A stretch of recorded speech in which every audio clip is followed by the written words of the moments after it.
Hello, welcome to Gardener's World. Now here in the Jewel Garden, at this time of year, when everything is growing very fast, actually it's standing upright. It doesn't need supporting, and that's part of the beauty. Everything just seems to be full of enough energy and vigour to support itself, and that looks as though it'll go on being the case. But of course, experience shows that's not true. It would only take a really vigorous storm or even another few weeks of growth for things to start to flop and then break and fall. So a really good thing to do at this time of year is to stake plants that might need staking before they actually do. And that way, you're never recovering from disaster. So this delphinium, for example, very often they're staked with canes. You can use string, you can use brushwood. I like to use these metal supports that we make. We buy the wire, bend them round a log, and they last for years. Some of these I've had for about 30 years. And if I just go around it, just gently creating a support that isn't pushing the plant together, it's not forcing it to do anything that it doesn't want to do, but providing a support if it needs it. And if you do it now, very, very quickly, it all disappears under new growth. No one can see it, but the plant can use it if needed.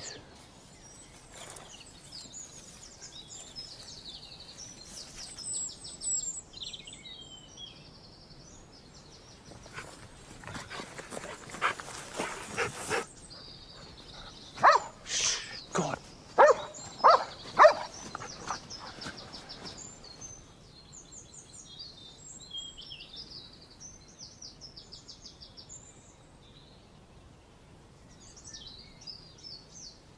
Come on, Ep.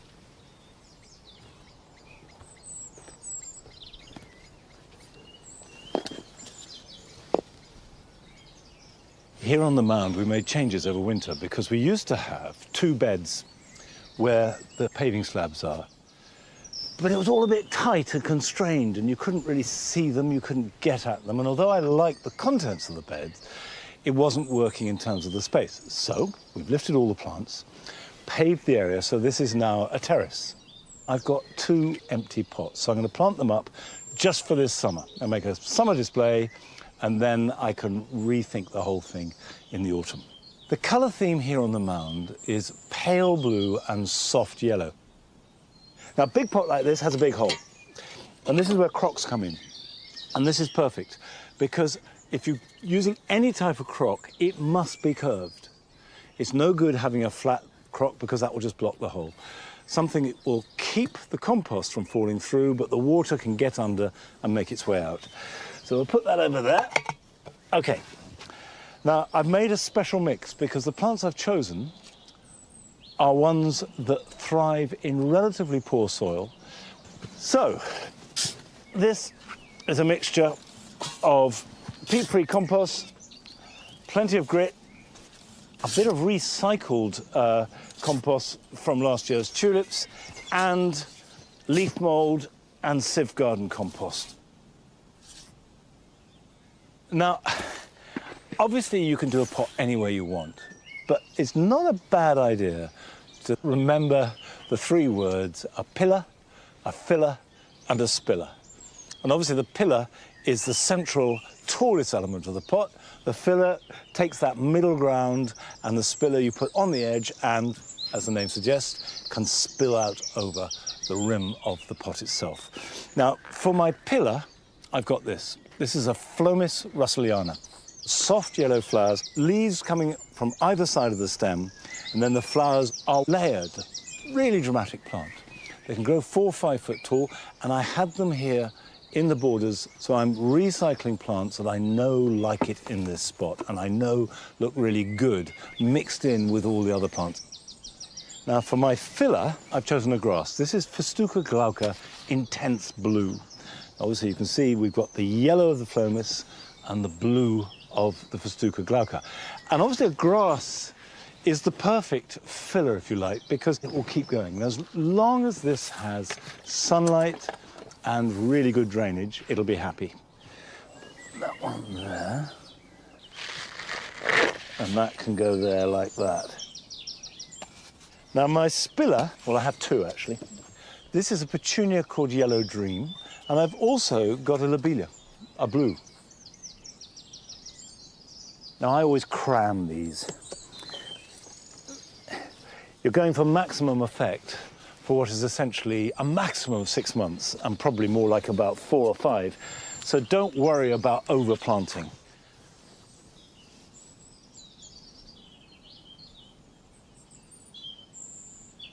Now, Adam moved to a new garden in the winter. We visited him back in March, and now it's time to see how he's getting on.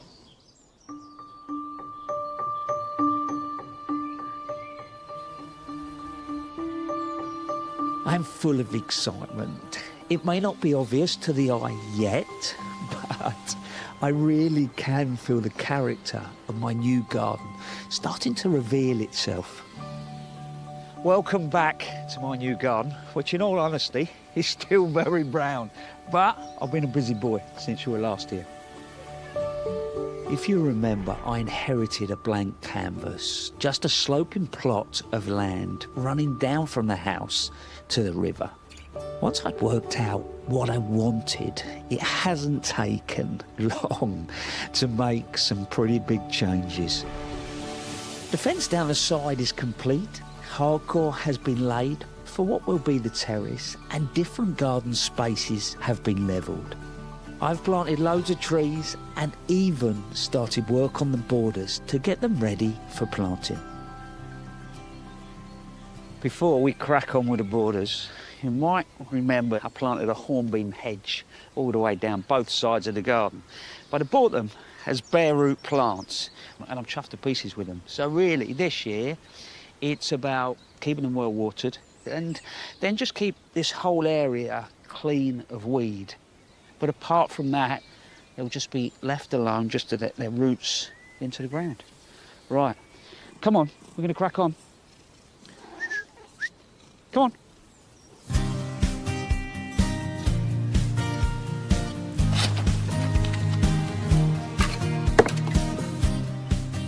There's a lot of conversation, isn't there, about no dig, but if you move into a new build, or like me, a site where you really have not got an idea what is going on, then to dig it just makes perfect sense. So I use an old-fashioned method called single digging. I dig a trench that's a spade's depth, and then I put that soil in a wheelbarrow, move it to the end of the border.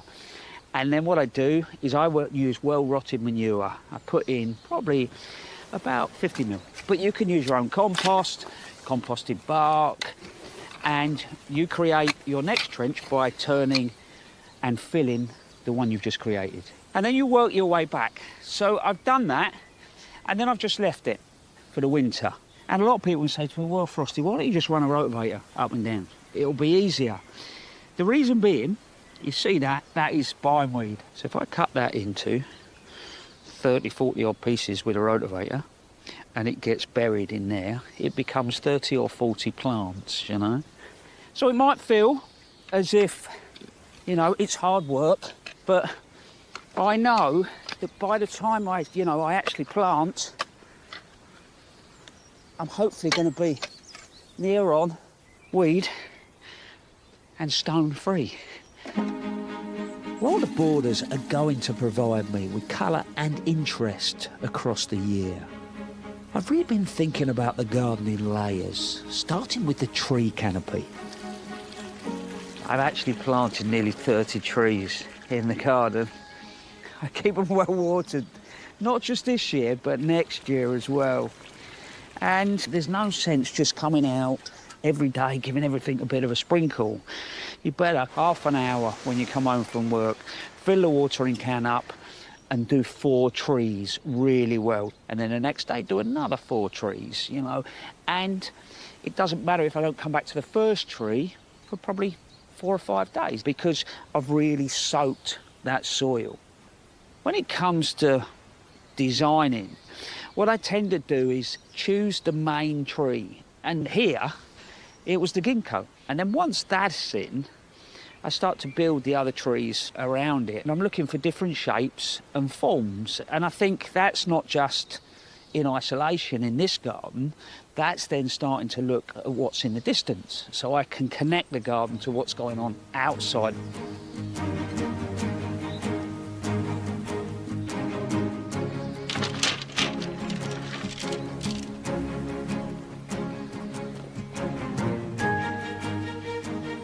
When it comes to planting design, I always think about a garden as a woodland. It's got that upper story, that's the bigger trees. Round here, you've got brambles, that's representation of the shrubs.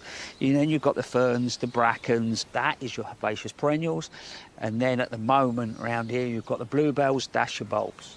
The easiest way for me to do it, normally, is yes, I do it on a plan, but also in my own garden, you know, once my trees are in place, and I'll imagine them at full height, full shape and form, and then I just sort of react. So I work out where I might put shrubs, and I'm thinking, well, I've got the height of the tree, shrub in there, that'll help bring that canopy down.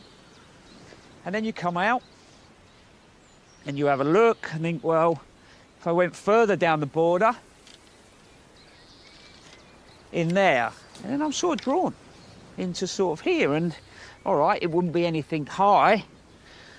So if I now just take that off, you start to get a feel. Let's just have one last look.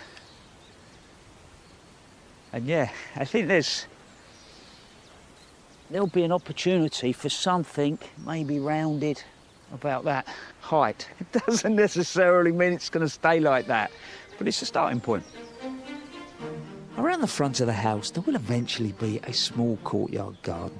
But for now, I'm planting up some pots with Osmanthus burkwoodii, an evergreen shrub that has beautiful white-scented flowers in spring, and they don't mind being clipped. So the mix I'm using is peat-free multi-purpose compost, but what I've done is I've worked in a bag of topsoil. Anything I think that's more long-term, that's going to go in a container, I like to add some soil. Let's see how, hey, look at that. So now you can see this root system. What I'm going to do is just slightly disturb the white fibrous root. That will encourage the plant to put on more root, which means it will stabilise quicker. We lower in. So all I want to do, make sure there's no real air pockets, so you can work that in with your hand.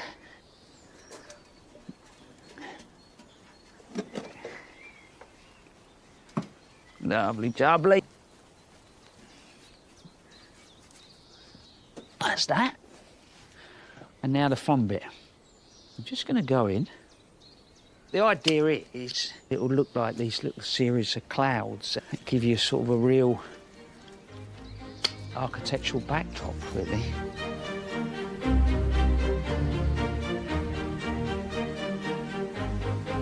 There's something wonderful about the idea of creating something, you know, for your family, and yeah, I think it's going to be a special garden.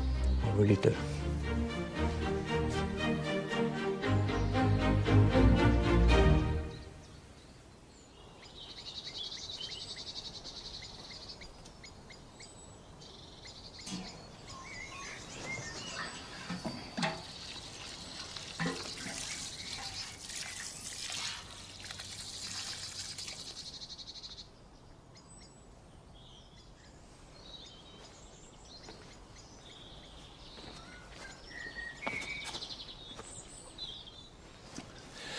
Really good advice about working off trees and their final height. But what struck me was all credit to Adam for single digging. I single dug this garden and it took me years. And I know how much hard work it is. And it's not very fashionable at the moment, but sometimes you have to do it. And investing in the soil is investing in the future.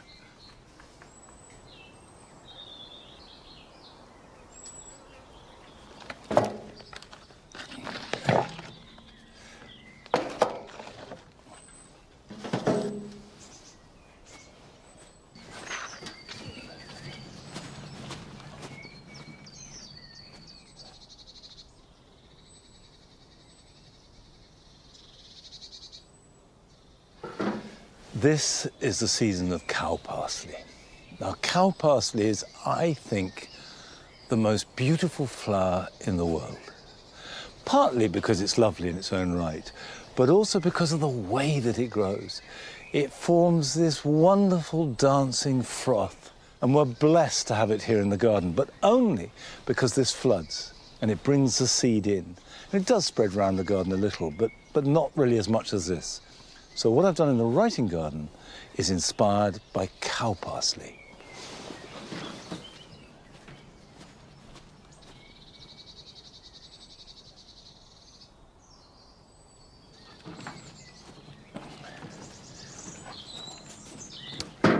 Now, obviously, to follow that inspiration on, starting in February and carrying on into October or even November, you can't just use umbellifers like cow parsley. So we start off with bulbs, daffodils and tulips in here, and then we follow that up with Leucojum summer snowflakes. And they are beautiful, but they are thugs. The snowflake is really happy in heavy clay, in damp, shady conditions. So putting it in here was probably a mistake, because despite its beauty, what you get is a very, very long, slow dying back. These are the leaves of the snowflake. You can see there are the seed heads of the flower. And these will stay looking green and strong for another 4, 5, 6 weeks, which means they're filling the space. So that's my fault. What I'm going to do is take out half of the leucojum and I'll plant the bulbs into the orchard, and that will create space that I can plant the ammi and the wild carrot and also the lovage.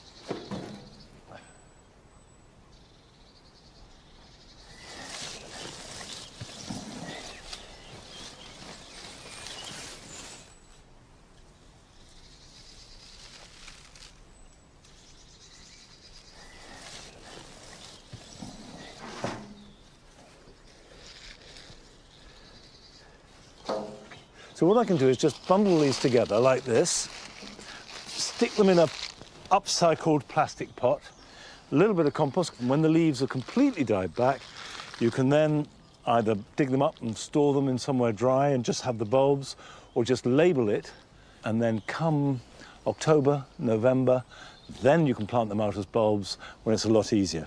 And the really important part for any bulb is dying back. The biggest mistake, if you want bulbs to flower next year, is to cut back the foliage after flowering, because that is going to feed into next year's bulb.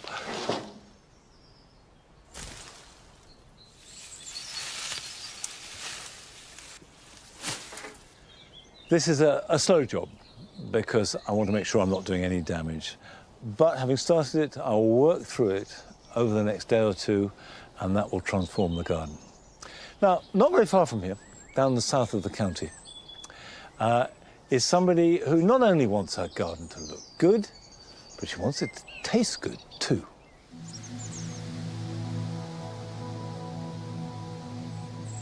Wild food knocks cultivated food out the park for the nutrition. It's delicious. Foraging just utterly connects you to nature and to plants in a way that nothing else does. It's made me wonder, once you get that spark of wondering about stuff, then there's no better place to be. I'm Liz Knight, and this is my garden in South Herefordshire.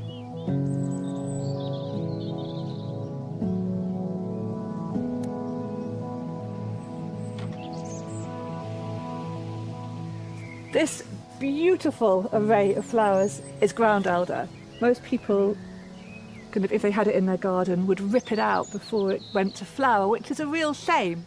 You can either kind of curse it and kind of spend your life trying to get rid of it, or you can embrace it.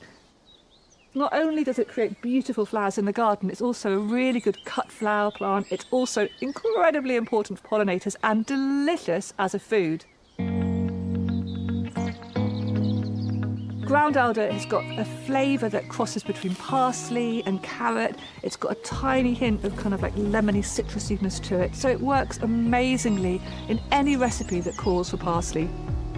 And one of the easiest ways to use it is to chop them up really finely and put them with lemon and garlic and pistachio nuts. And then they make just a really lovely loose pesto dressing that you could put on things like roast carrots. But you've got to get your head around the fact that it's not a thuggish weed, that it's a beautiful thing, and that will make it taste even more delicious.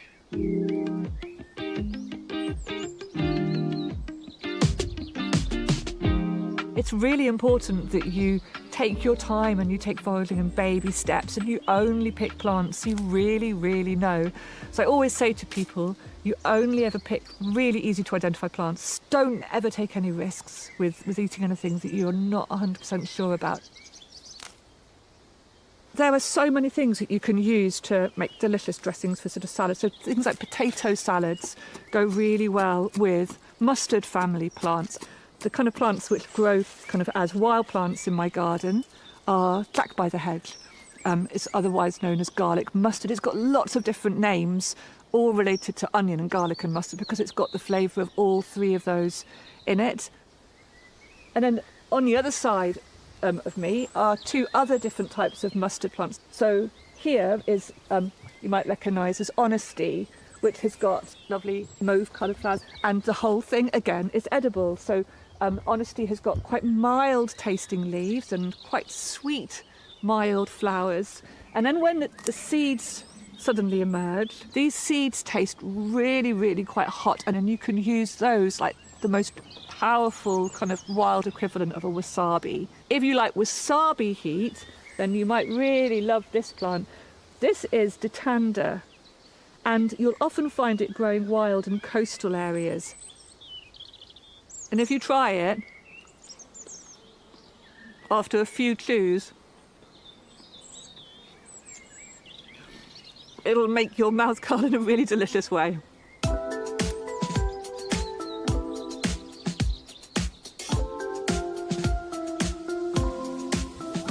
It's not just wild plants or weeds that you can forage. Huge amounts of the plants that we have in our gardens as ornamentals are actually edible, and they've got a long history of being used as food. One of the most delicious and kind of oldest of plants that we've got in our gardens is roses, and we have been eating roses for thousands and thousands of years. Every different type of rose has a different scent and a different flavour, and they are all edible. One thing I love to do with kind of especially large, blousy ornamental roses is if you pick them whole, you can put them in the freezer whole and they freeze perfectly. And then when you want to use them, you literally can just take them out the freezer and crush them up, and they'll break into the tiniest flecks of pink, but with beautiful flavour. And you can stir those through fruit, strawberries or cream, and it adds a delicious, really vibrant, fresh flavour to things.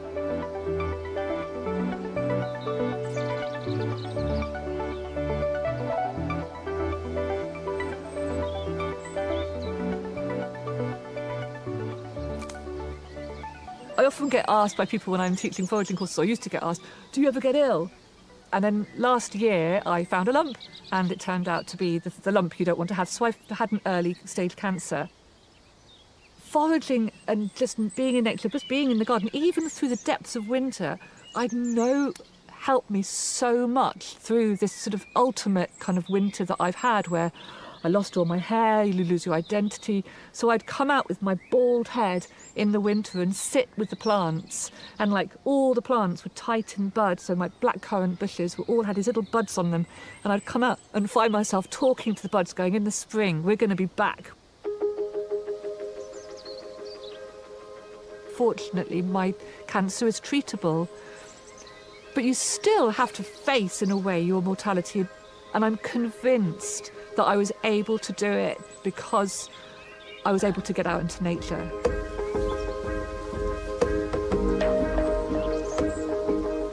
So these, in my kind of veg plot, are hostas that most people will have in their ornamental gardens rather than their veg beds. But I grow them here because I eat them. And amazingly, I think that the slugs don't like to go for them so much because there's so many other plants around that they kind of get at. So I tend to kind of do quite well with them here. And hostas might not seem like a vegetable to most people in Britain, but actually they are really delicious and they're a really commonly used vegetable, especially in Japan.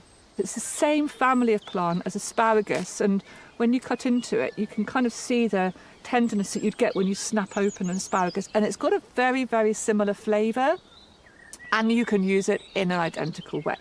So it's delicious, steamed, with a bit of butter. It's also just lovely kind of chopped into things like quiches. And the lovely thing about a hosta's variegation in leaves, they will keep that variegation and they'll keep that pattern, so you have the most beautiful food made from hosta, but obviously you want to go for ones that the snail hasn't eaten already. But there's not a lot better than getting your own back on the snails that eat all of your hosta than eating the hostas first.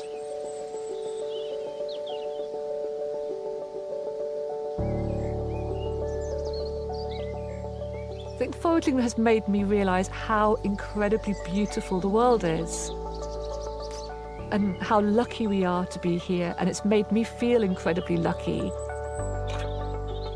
Eating the plants which kind of want to grow around us and which are there voluntarily, there's something that just really roots you to your landscape, to your history. Wild food completely changes the flavours that you've got on your table, and it makes how we eat hyper-seasonal, kind of full of vibrant flavours and colour and beauty, and kind of paired with a little bit of butter, makes everything taste delicious.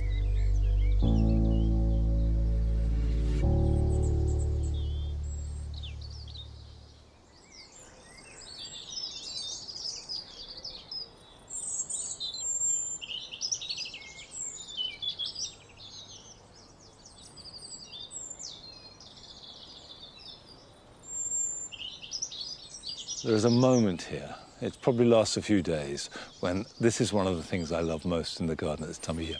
Two very ordinary plants. You have two viburnums side by side. This is Viburnum opulus, and this is Viburnum plicatum morisii. And the Viburnum opulus starts out with slightly green, just touched with green flowers, which then become brilliant white, sort of pom-poms, almost looking like a hydrangea pom-pom.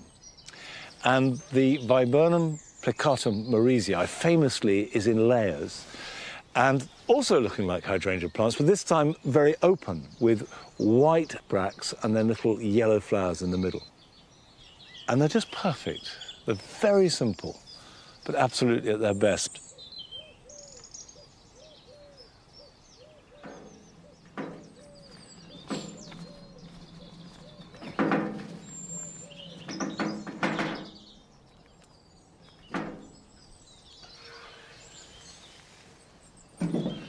This particular corner of the garden is the first to flood, and so on a winter like the one we've just had, this can be underwater for weeks on end. And all the plants in here, from the biggest tree to the smallest plant, have to be able not just to cope with that degree of winter wet, but also to thrive. And as long as you bear that in mind, you can use it to your advantage.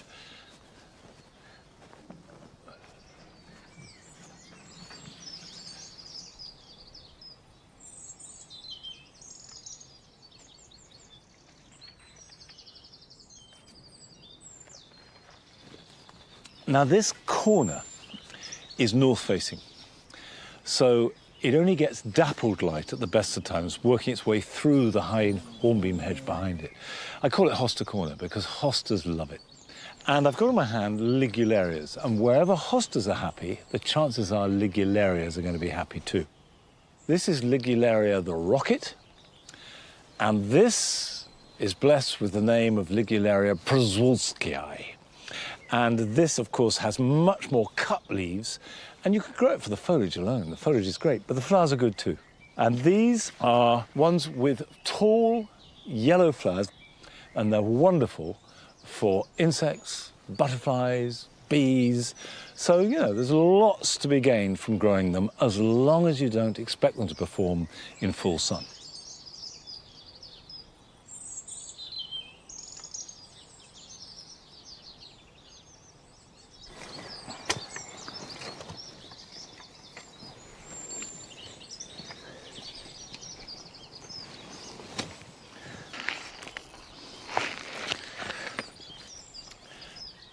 With a plant like Ligularia, and any damp-loving plant, when you buy it, take it home and give it a really good soak.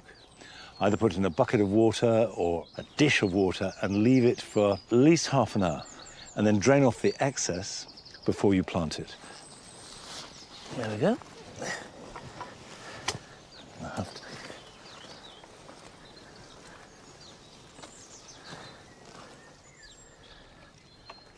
Okay. Just like that. That's beautiful.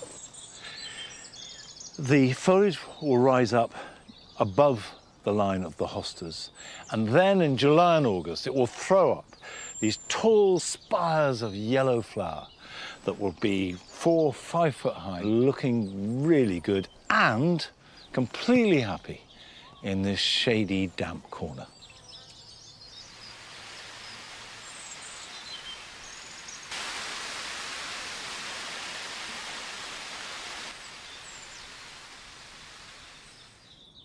Now we're going to Cumbria to join a couple who are preparing plants very different to Ligularias as they get ready for showing them at RHS Chelsea. The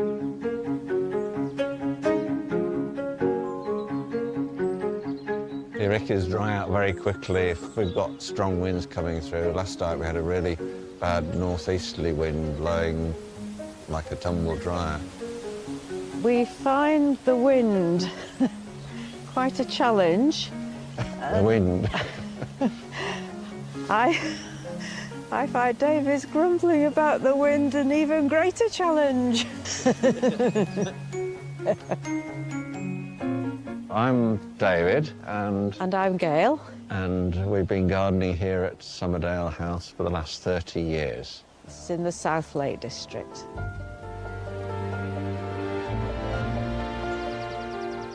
When we came here, the garden was overgrown with brambles. And hadn't been gardened for about 40 years. No, we that's right. think. So that's when Gail started propagating plants in earnest, so we could fill the garden with plants. And then we kept getting more and more plants that were too many to sell at garden open days. So that's when Gail took the decision to open a small nursery. And then David decided he'd take early retirement and join me. My daughter gave me a couple of named auriculas, and the obsession just grew and grew and grew until we've ended up with over 500 varieties of auriculas. Oh dear. The auriculas are divided into different categories. Best known category is probably the alpine auriculas, and that's subdivided into light-centred and gold-centred auriculas. And then border auriculas, which are ones that have been grown for a long time in cottage gardens. Then double auriculas. And then there are the show auriculas, and they're divided into ones called selfs, which have solid petal colours, stripes and edges.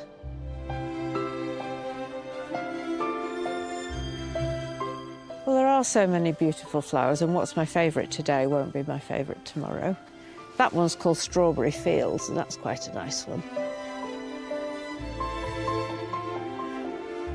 That's one of my all-time favourites. It's called Twiggy.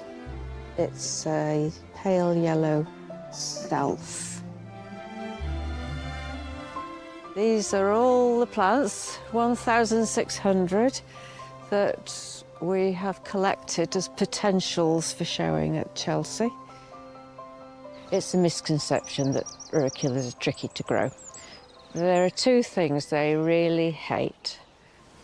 One is the midday sun in summer, and the other is to get very wet in winter.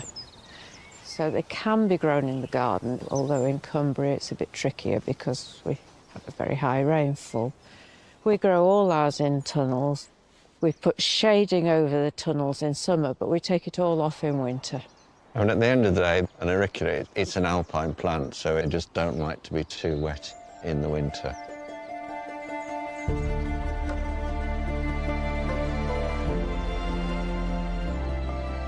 Like all primulas, auriculas are susceptible to vine weevil, root aphid and various other diseases, so potting them into fresh compost every year helps to reduce the number of diseases, and also you get more plants.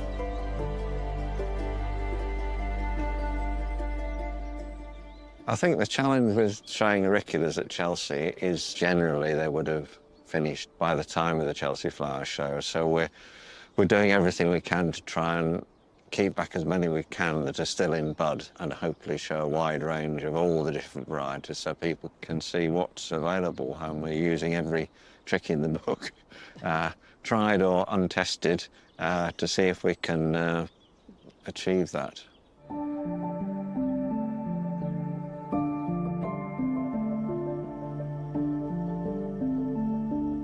So these have been sat in the fridge for a good couple of months now. No light or anything, just 4 degrees constantly, and they sort of are just sitting there. Once we get them out into the light, a bit of sun, hopefully they'll open normally. But the key thing is deciding when to take them out, which is a bit unfathomable.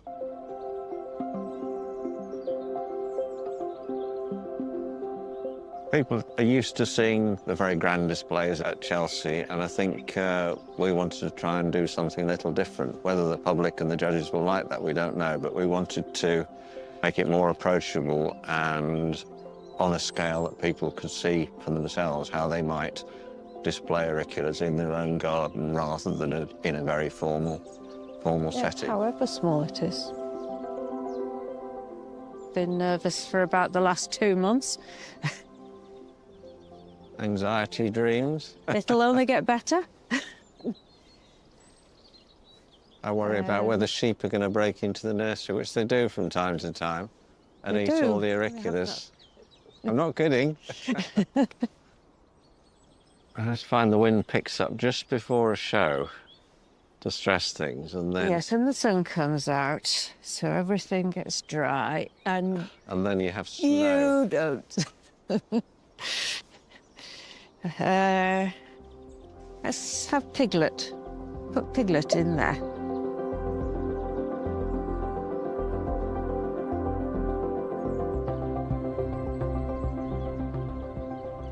Ta-da!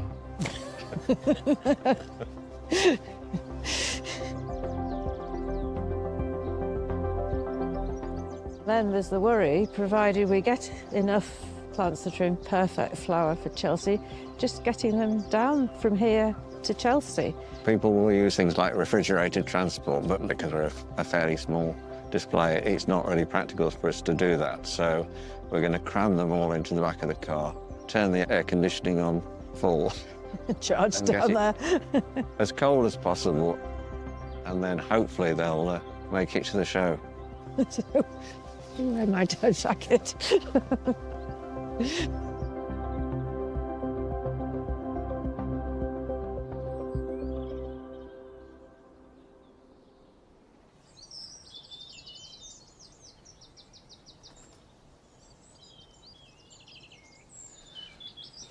I'm not sure I envy David and Gail's journey down from the Lake District with the car as cold as possible to keep the auriculas looking really good, but I'm sure it'll be worth it. And I will go and see them at Chelsea next week.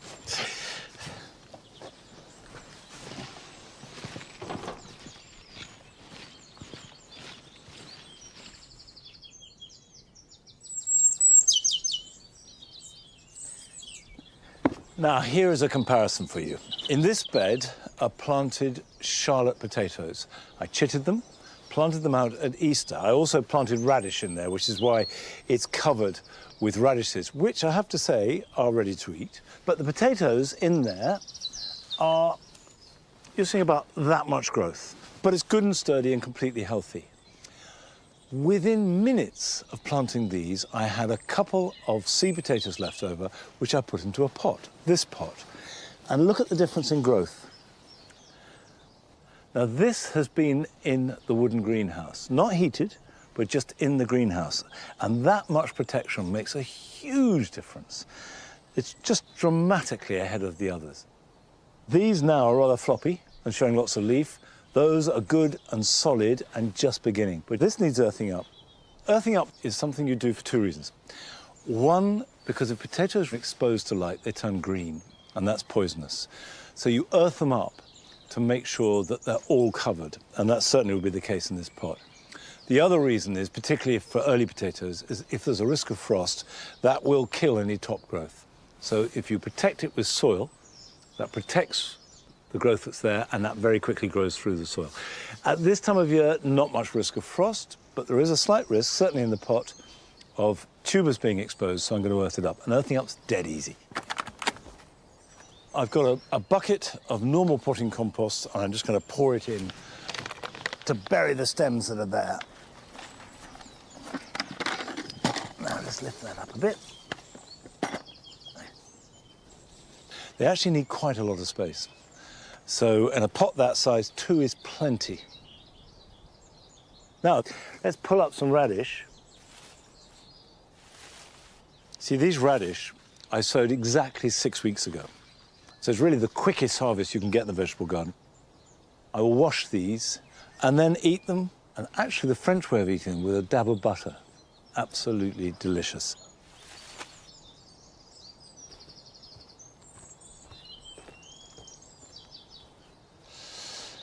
I've got some leeks here, which I sowed actually last year in December. Leeks do very well from seed, and there are 2 ways of planting them. You can either plant them individually, which is the conventional way and the way I was brought up to do it. However, I have, over the last sort of 5 or 6 years, been growing my leeks in pots, in blocks, and I scatter the seed, and in some cases, you know, there are 3 or 4 in a pot, other cases just 1 or 2. But the idea is you plant each pot and bury it a little bit deeper than it is in the pot, and you dig up a clump of leeks. And you still get decent-sized leeks, but it's easier to harvest them. So if I just space these out, like that. Just make sure that they're equal. Either side of the board, which is really useful. So a nice deep hole. Pop that in there, bury it well, and then cover it up. Everything above ground will remain green, everything below ground will be white. This is a variety called Lancia. You can harvest these, well, as early as late July, whereas most varieties are for autumn and winter. But it's not too late to sow leeks. And if you want to sow leeks now, do so. You can sow them outside in a drill, you can sow them inside, but don't sow them into a seed tray. If you're going to sow them inside, sow them straight into pots or modules, because they do need depth to their roots. And then you lift them and plant them out in a wider spacing. Now I'm spacing these out about 6 inches apart.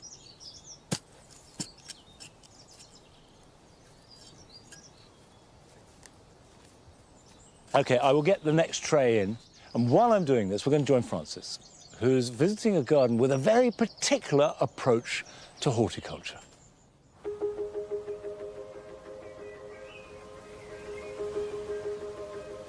I've always been drawn to gardeners who see the world a little differently. That curiosity has brought me to Waltham Place in Berkshire, 220 acres where every decision is guided by the quiet, unseen rhythms of biodynamics. Andre Tranquillini leads his team in a way that defy many of horticulture's familiar rules. There's an air of mystery to biodynamics, a sense that it's as much about spirit as it is about soil. I've come to uncover what that really means in practice. So, Andre, what is biodynamic gardening? We are creating a self-sustaining garden where all the different elements are in synergy, are in balance. Instead of weeding things out, immediately we allow things to express themselves. That's so interesting. So you let the garden in many ways choose how it is. Finding how much to interfere, finding that language, you know, that conversation with the garden. That's what we're encouraging all gardeners to do. You know, learn from the land, not impose too much. It sounds like it's quite complicated. It is not. It's a lot about common sense.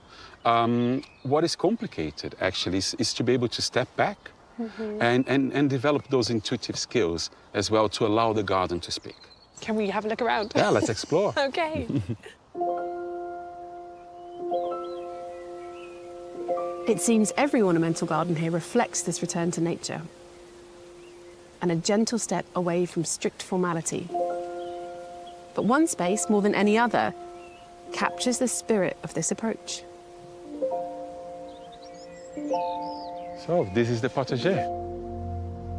This is It's amazing. There's so much happening. We love it. Look at it. Yeah. There's just so many flowers.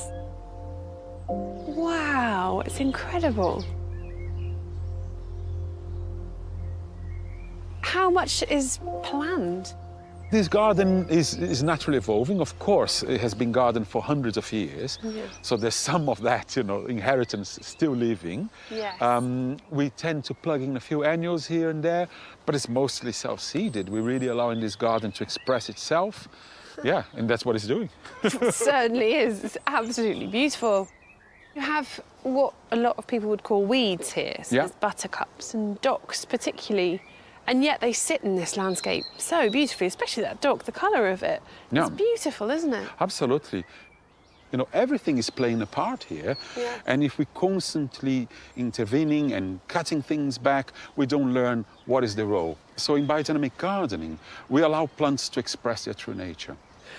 This is obviously a big, very full space. Yeah. That could be quite daunting, but it feels like this could be applicable on a smaller scale as well. Absolutely. And from all of our gardens, this is the one we think that, people can take some of these ideas and implement at home. Yeah. Over in the kitchen garden, there are over 60 varieties of veg, from things like crystal lemon cucumbers to chard. Andre's team use a number of techniques to fine-tune the way they work with their crops. One of the main things I know about biodynamics, and I don't fully understand it, is with biodynamic gardening, there's an element where you're doing your gardening tasks according to the lunar calendar.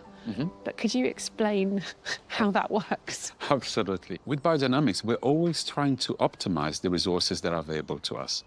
As we know, the moon has got an influence on tides, has got an influence on water. Why would not have an influence on plant sap, on plant growth? So we tend to sow our seeds just before full moon.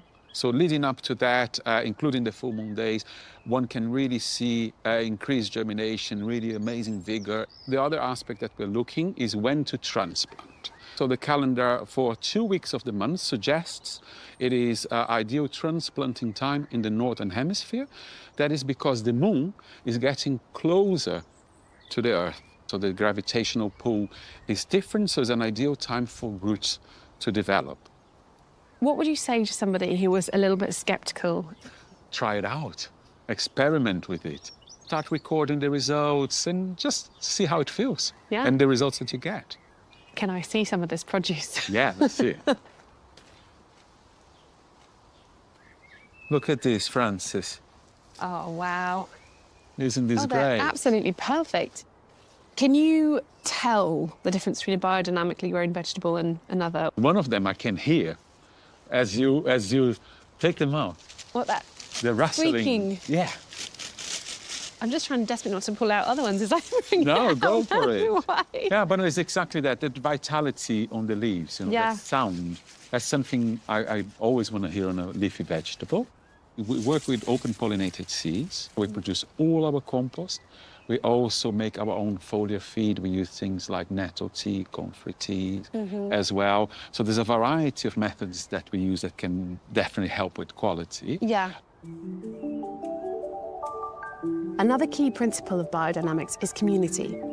Andre fosters that spirit, bringing the team together, often to nurture the land and their connection to one another. So what's happening here today, then? Well, today, we've got a really favourable time for planting a whole lot of golden chamomile or dyer's chamomile, Anthemis tincturea. We're growing this for biodynamic certified textiles. Oh, wow. So clothes are going to be dyed with this. With these single crop, it's a little bit monotonous. So Yeah. what we tried to do to shake it up a bit is plant our diversity islands on the ends of the bed. We are trying to encourage all sorts of predators and wildlife and insects to be around the plants to be able to help with things like aphids and different types of pests. Seeing how Andre and the team work so closely with nature to create a thriving, balanced space really makes me wonder about what this could mean for our own gardens and where we might begin.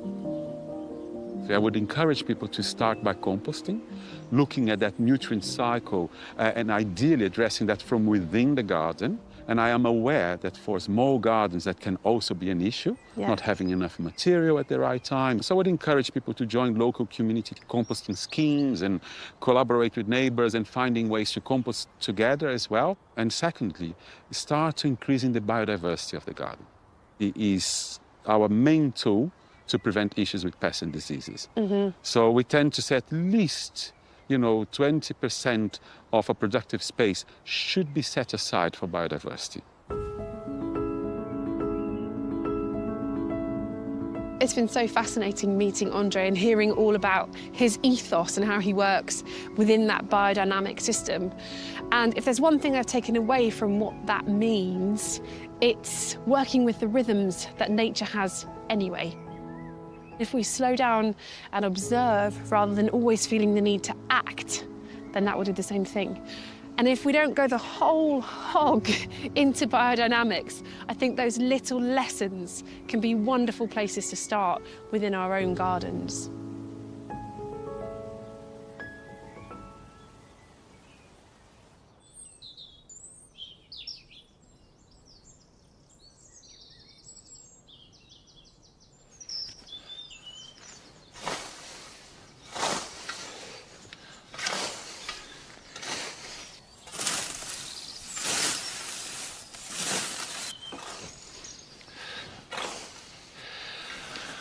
I'm not just tidying up, I'm actually harvesting a crop. Well, actually, no, not a crop. Harvesting a feed for plants, because nettles make really good plant food because they're very high in nitrogen. Just gather them up like this. Pop them in there.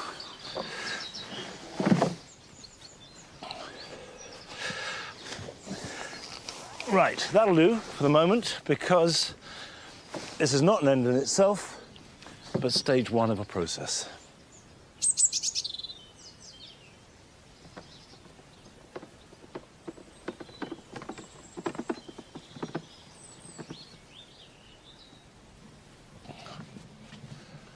Right, Ned, this is how we make nettle feed, okay? Pay attention.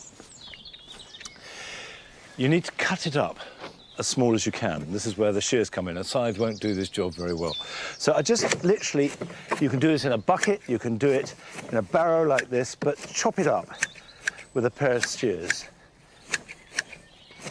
And the reason why you chop it up is because you're increasing the surface area, and then it'll break down quicker when you put it into liquid. Okay, that'll do.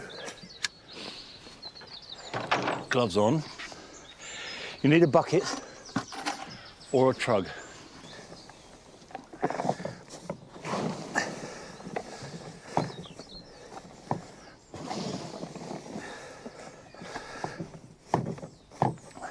Now, having filled the bucket as full as you can, what you want to do is then cover that with water.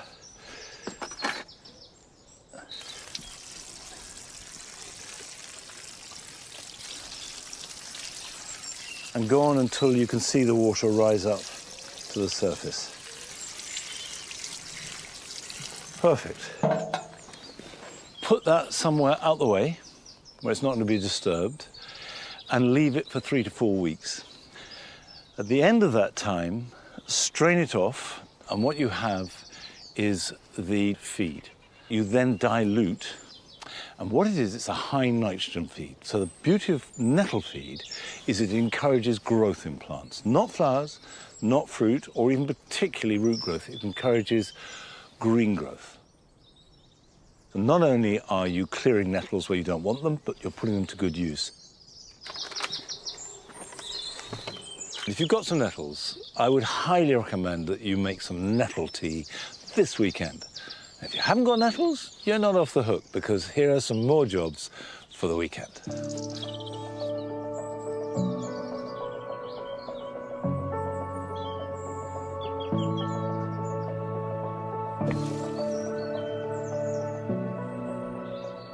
If, like me, you have dahlias temporarily growing in pots, but you can't plant them out because either you don't have enough space or where you live there's still a risk of frost, it's a good idea to pinch out the tops, cutting down to a pair of leaves, and this will encourage the plant to produce side shoots, which in turn will carry more flowers, and also means that although it will delay flowering by a week or two, it will extend flowering in early autumn by up to a month.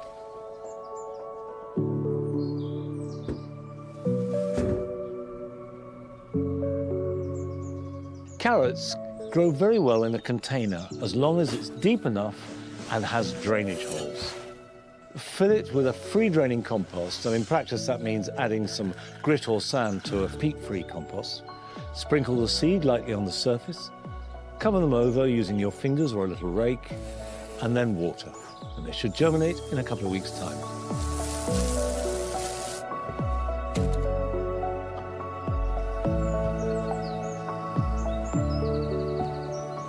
All clematis are growing very fast, but in particular the late-flowering ones, group 3. They do become self-supporting once they reach a certain height, but the new shoots are very fragile and can easily break in a wind. So tie them up carefully using soft twine so as not to damage them, and within a week or two, they should be entirely self-supporting.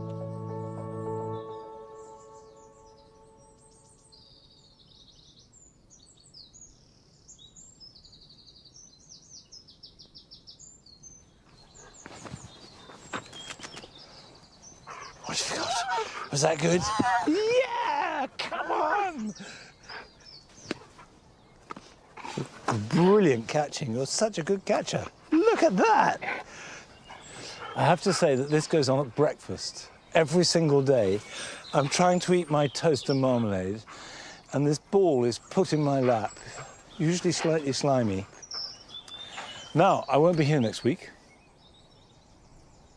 because it is the RHS Chelsea Flower Show, and I and most of the team will be there all week. The first programme is on Sunday, and it runs every day till the following Saturday. Masses to see. It's one of the great highlights of the year, so do join us there.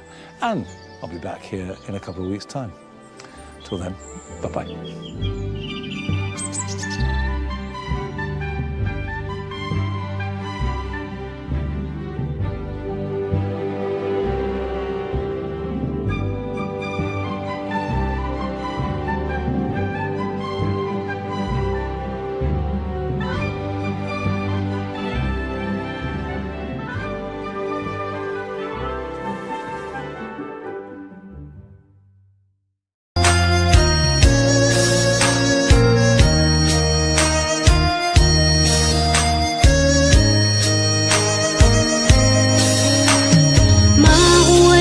trời có tơ mù mà ua xía cho có nó mù mòn yên bao tia luôn cho có chùa có mua kiến so xía so bông xía